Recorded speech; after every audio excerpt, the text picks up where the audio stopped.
तो स्पेस पे सबसे पहले हमने ये लगाना है, टेस्ट करना है वेरिएबल, ठीक है। किस वेरिएबल को आप टेस्ट करना है? शूट को, कि शूट की वैल्यू इक्वल टू 1 हो तो क्या करो जी, अब इसको हम नीचे ले आएंगे, क्योंकि ये हम क्रिएट इंस्टेंस शूट की इफ कंडीशन के बाद करेंगे। अगर शूट वेरिएबल की वैल्यू क्या हुई? 1 हुई तो शूट का क्रिएट का इंस्टेंस करें। अब इसमें हमने 2-3 काम करने, एक तो क्रिएट करना है इंस्टेंस को, सेकेंडली शूट की वैल्यू क्या करना है? 0 करना है, तीसरा टाइमर की वैल्यू सेट करनी है, ठीक है, ताकि इसके बाद यानी शूट हुई, गोली निकली, अब टाइमर दोबारा से स्टार्ट हो गया, जब टाइमर कंप्लीट हुआ फिर शूट 1 हुआ, फिर गोली निकली, ठीक है। 3 काम हमने करने। तो डेफिनेटली आप इफ के बाद जिस तरह आप सिंपल सी वगैरह में क्या करते थे कि इफ के बाद ब्रेसिस ब्लॉक बनाते थे मल्टीपल स्टेटमेंट्स के, इससे पहले इफ के अगेंस्ट जितनी भी चीजें थी वो एक आ रही थी।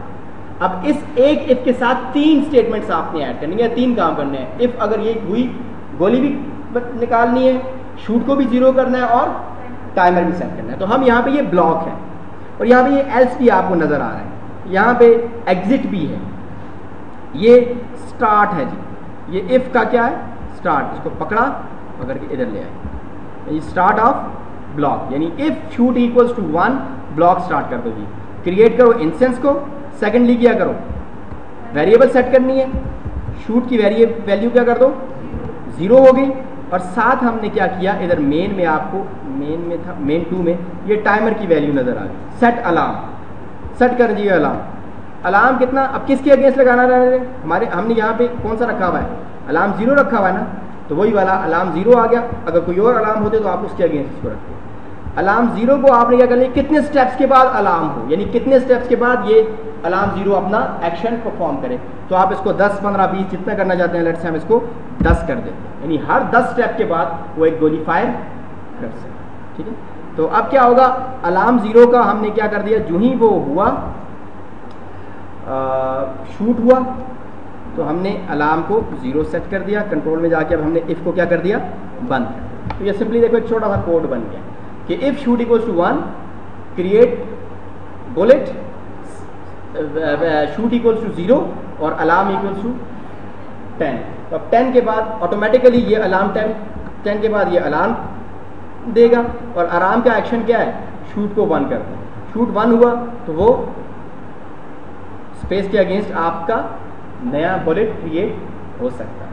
अदरवाइज अगर शूट 0 हुआ तो आप बेशक दबाते रहें, जब ये इफ ही ट्रू नहीं है तो वो नीचे वाली कोई भी चीज़ परफॉर्म नहीं करेगा। तो देखते हैं जनाब ये कुछ इसने किया है या नहीं किया।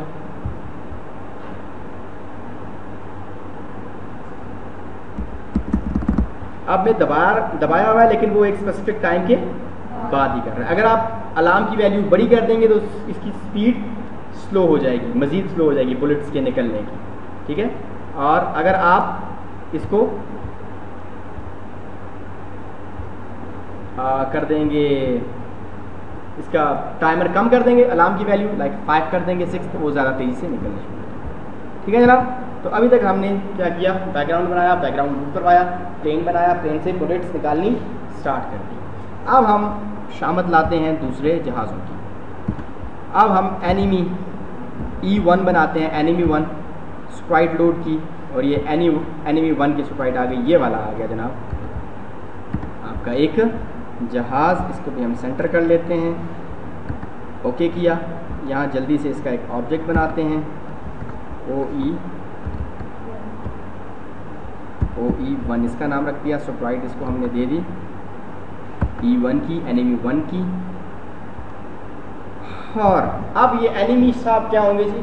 हर थोड़ी देर बाद रैंडम पोजीशन पे ये ऊपर से आएगा, हर थोड़ी देर बाद रैंडम पोजीशन से ऊपर से नीचे आएगा। तो क्रिएट इवेंट के ऊपर हम क्या करते हैं? इसकी वर्टिकल स्पीड सेट कर देते हैं 3, 4 जितनी, या लेट से हम 4 कर लेते हैं, ठीक है। वर्टिकल स्पीड हमने इसकी 4 रख दी। और स्टेप के अगेंस्ट क्या किया? स्टेप के अगेंस्ट हमने कहा कि वही वाला पोजीशन चेक की पहले, टेस्ट वेरिएबल कि if y is greater than room underscore height, अगर ये y की वैल्यू इसकी इससे ज़्यादा हो गई है तो क्या करें जनाब, ये इधर है तो क्या करें जी, इसको मूव कर दें जी, जंप करवा के इस पोजीशन पे ले जाएं। एक्स क्या आ जाए जी, इसका एक्स वही इस तरीके से रैंडम रूम अंडरस्कोर WIDTH, यानी रूम की किसी भी साइड पे आ सकता है, ठीक है। और वाई आप रैंडम रखना चाहते हैं या -100 कर लें, हर -100 स्टेप्स के बाद वो शो हो जाएगा। या इसी को भी आप रैंडम करना चाह रहे हैं तो रैंडम, और इसको मैं कर देता हूँ जी, इसको -200 कर देते हैं, ठीक है। 0 से -200 तक किसी भी टाइम आ जाएगा। तो ये जनाब इसने सिंपली ये काम अब करना है। अब हम क्या करते हैं, रूम में जाके डेफिनेटली हमें उसको ऐड करना पड़ेगा। यहाँ हम इसके 2 इंस्टेंसेस डाल देते हैं, तो आगे 2 आते हैं, दोनों को मारें, ठीक है। रन करते हैं और यहाँ पे जनाब ये अब ये भी थोड़ा सा नीचे आपको जाते हुए नज़र आ रहे होंगे, ठीक है, बिकॉज हमने डेप्थ इसकी डिफ़ॉल्ट डेप्थ आई हुई है।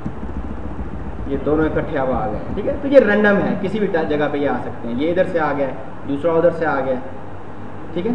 तो अब हमने करना क्या है कि जब गोली जाके उसको लगे ना तो ये क्या हो जाए, बस्ट हो जाए, ठीक है।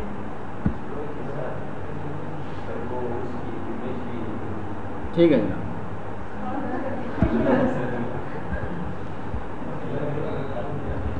OE1 में हम कर लेते हैं जी डेप्थ इसकी, हमने इसकी -1000 रखी थी तो इसकी भी रख देते हैं -800। ये थोड़ा सा नीचे चलता है, ठीक है। अच्छा जी, अब हम क्या करना है, हमने इसी के साथ ऐड करते हैं जी, हाँ रहा इतना ऊपर नीचे, बुलेट ज़रा नीचे जा रही है ना, कैनन उसकी नीचे लगी हुई। तो अब हमने यहाँ पे इंपॉर्टेंट इवेंट आ रहा है कोलिजन का। कोलिजन क्या करती है, ये चेक करती है कि 2 ऑब्जेक्ट्स की XY पोजीशन सेम हुई है या नहीं। तो कोलिजन में हमने ऐड किया। अब ये कहता है कोलिजन किसके साथ, अब किसकी कोलिजन, यानी हमने ये वाला देखें ओपन किसको किया है, एनिमी का जो जहाज है उस पे अगर हम कहते हैं कि अगर ये कोलाइड करता है बुलेट के साथ, अगर ये कोलाइड करता है बुलेट के साथ तो क्या हो, एक्शन क्या हो। तो अब हमने करना क्या है, इसको सेल्फ को भी डिस्ट्रॉय कर दो, इसे ड्राई कर दो, और साथ ही बुलेट तो आगे नहीं जानी चाहिए ना। तो यहां से हम एक और करते हैं, डिस्ट्रॉय द इंस्टेंस ऑब्जेक्ट। किसको डिस्ट्रॉय करें जी, बुलेट को भी डिस्ट्रॉय कर दें, ठीक है, जिसके साथ ये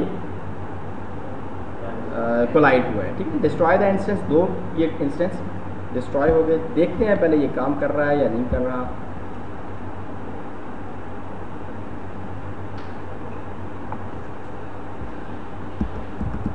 आ गया, ठीक है जी।